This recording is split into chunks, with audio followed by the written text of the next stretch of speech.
आज का जिस टॉपिक पे हम बात करने वाले हैं ये बहुत ज्यादा विशेष है।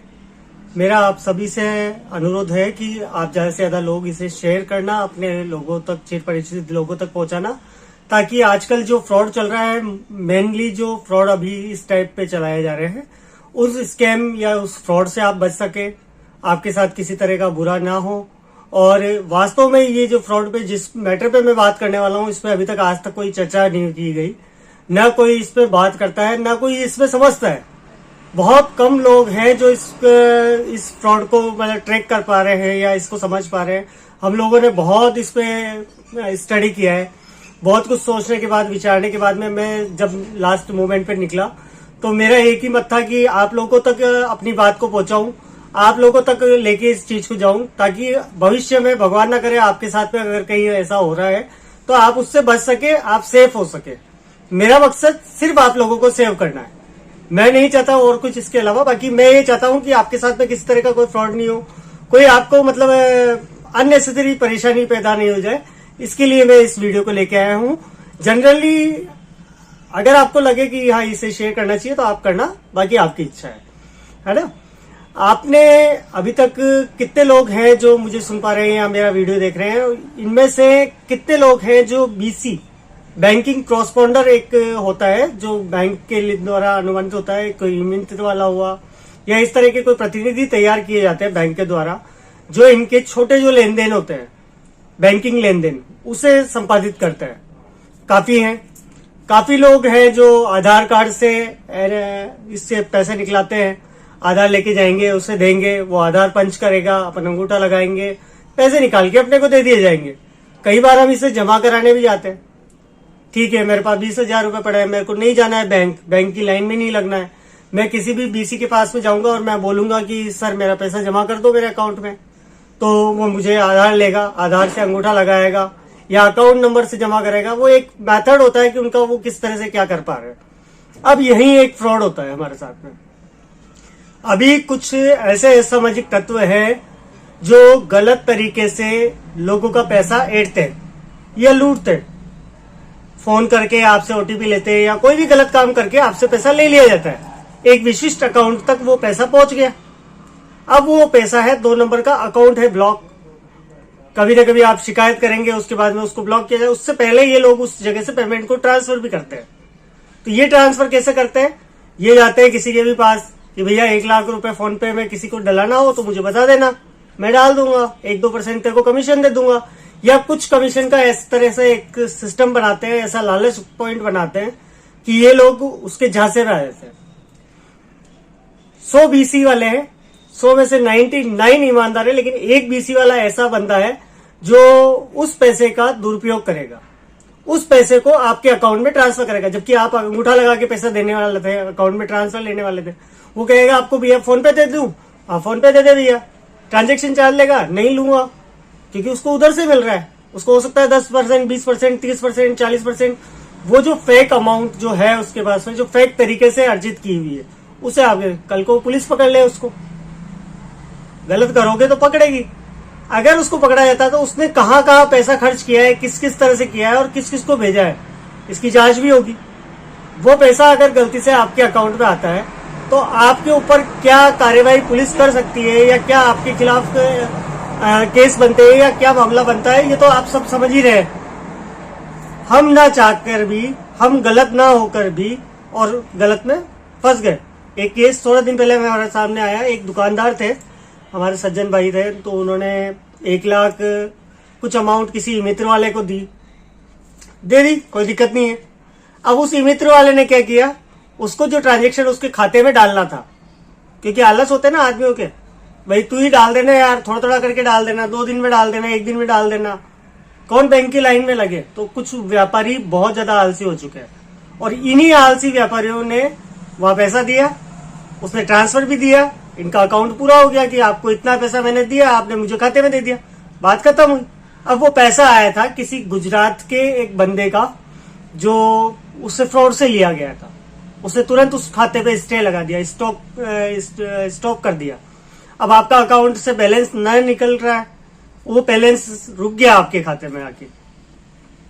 ऐसी कंडीशन में वो बैलेंस आपको चिपक गया।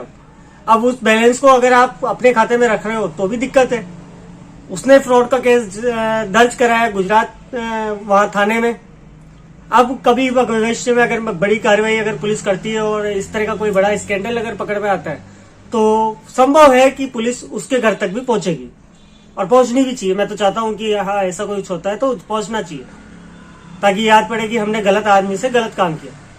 आप एपीएस सेवा जो यूज कर रहे हैं, या आप आधार बैंकिंग सेवा यूज कर रहे हैं, या बीसी सेंटर पे सेवा यूज कर रहे हैं, सीएससी सेंटर पे जाके यूज कर रहे हैं, आप कहीं भी जाके जो सेवाएं ले रहे हैं, आप वहां अपनी 100% प्रेजेंट बुद्धि के साथ में रहिए। आप अंगूठे से अगर पैसा जमा होता है उस जगह पे, तो अंगूठे लगा के पैसा जमा करवाइए अपने सामने। ऐसा नहीं कि मैं आपको आ जाएगा, अभी मैसेज आ जाएगा 10 मिनट में, बैठो भाई साहब आपका कर रहा हूं, और आपका अंगूठा ही नहीं लगाया, आपके खाते में पैसा डल गया। आपको आप ही का पैसा आपके खाते में चाहिए। जो उस वेंडर, वो जो दुकानदार है, उसका ओडी अकाउंट होता है, या उसका जो एक सेल्स का जो अकाउंट है, उसी से ट्रांसफर होकर आना चाहिए, अदरवाइज नहीं। थर्ड पार्टी मुझे पेमेंट जब तक मेरी इजाजत नहीं है, जब तक मेरे खाते में ना डाले। अगर थर्ड पार्टी पेमेंट आना है तो वो आपके खाते में ही आना चाहिए ना, पर वो आपका बुलाया हुआ पैसा होना चाहिए, जो फ्रॉड से नहीं, आपके बिजनेस से आया है। अगर फ्रॉड का पैसा आपके उसमें आता है तो आपने अभी हजारों मामले भरे पड़े हैं जहां पर ये देखी जा रही है कि हाँ, इन्होंने ये चीज कर दी, इन्होंने मेरे खाते में पैसे डाल दिए, कहीं से मेरे पेमेंट आया था 2 लाख का और उसके कारण मेरा खाता ब्लॉक हो गया। ये आम समस्या है, अभी सब लोग सुन रहे हैं इसको। हर आदमी के सामने ये प्रॉब्लम सामने आ रही है। हर आदमी, बच्चा बच्चा इस चीज को देख रहा है कि हाँ यार, इनके साथ नहीं हो गया। पहले चला था कि फोन से ओटीपी मांगते थे, ओटीपी ले लेके जो फ्रॉड किया जा रहा है, वो पैसा इन्हें 2 नंबर के अकाउंट से वापस 1 नंबर अकाउंट में वाइट करना होता है। और वो वाइट करने के लिए आपके सामान्य अकाउंट, जिनमें आपका कोई लेना देना नहीं है, आप तो अपना ही पैसा अपने खाते में डलाने जा रहे हो, वहां भी आपसे लूट लिया जाता है और खाता ब्लॉक होता है आपका। आपने तो नगद दे दिया वहां पर। ऐसे कई उदाहरण हैं, ऐसे कई मामले हैं जो थाने तक भी पहुंचते हैं, पर लास्ट में होता क्या है कि वो जो वेंडर है वो गलती मान लेता है, वो स्वीकार करके अपना पैसा लेन देन पूरा कर लेते हैं, और वो मुकदमा दर्ज नहीं होता, वो उस पर आगे की जो कार्रवाई होनी चाहिए वो नहीं हो रही। कई मामले रहेंगे, ऐसे हजारों मामले हैं, आप कहीं भी उठा के देख लो। अगर आपको बचना है, एपीएस सेवा भी यूज करनी है, तो आपके अकाउंट से पैसा कट के आपके हाथ में सीधा आए, और वो अकाउंट का पैसा कट के वेंडर के अकाउंट में जाना चाहिए, या उसका जो एक वॉलेट होता है या पोर्टफोलियो हो, उसका अकाउंट्स हो, वो अगर अपने अकाउंट से मैनेजमेंट कर रहा है तो आपको बिल्कुल क्लियर दिखाई दे रहा है। कई लोग आते हैं अभी, इनके जो बीसी वगैरह, जो बीसी पॉइंट होते हैं, कि भैया मेरे पास 30,000 रुपए फोन पे में है, मेरे को कैश कर दोगे क्या, कैश दे दोगे क्या। अब दुकानदार सोचता है कि यार 30,000 भैया मैं तो चार्ज लूंगा, 2,000 रुपए लूंगा। हाँ तो 2 ले, उसको क्या जा रहा है, वो 2 भी दे सकता है आपको, 5 भी दे देगा, वो 10 भी दे देगा, क्योंकि आपके खाते में जो पैसा वो डालने वाला है वो आपका ऑनेस्टली जो आया हुआ पैसा है वो नहीं है। और अगर ऐसा कोई पैसा आपके खाते में आता है तो आप खुद अपराधी हैं, आपके ऊपर कानूनी धाराओं में, विविध धाराओं में मुकदमे दर्ज हो सकते हैं।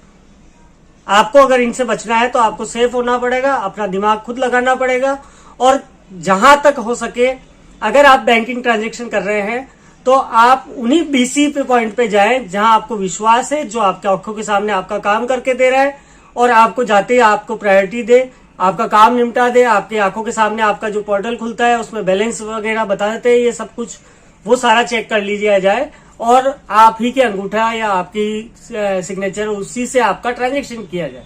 थर्ड पार्टी पेमेंट हम नहीं लो, थर्ड पार्टी पेमेंट आप मत लो। थर्ड पार्टी पेमेंट जो हमें नहीं पता कि किससे आना है, उस पेमेंट को लेने में थोड़ा सा हिचकिचाओ, क्योंकि व्यापारी को ही चला पाएगा।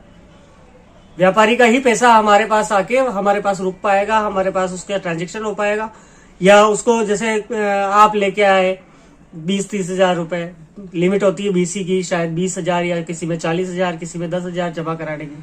अगर मान लो उतनी लिमिट का पैसा उससे ज्यादा है तो आप ठीक है, आप जितना जमा कराना है, जितना लिमिट है उतना ही पैसा दे दो, बाकी वापिस ले जाओ, अगले दिन फिर जमा करा दो।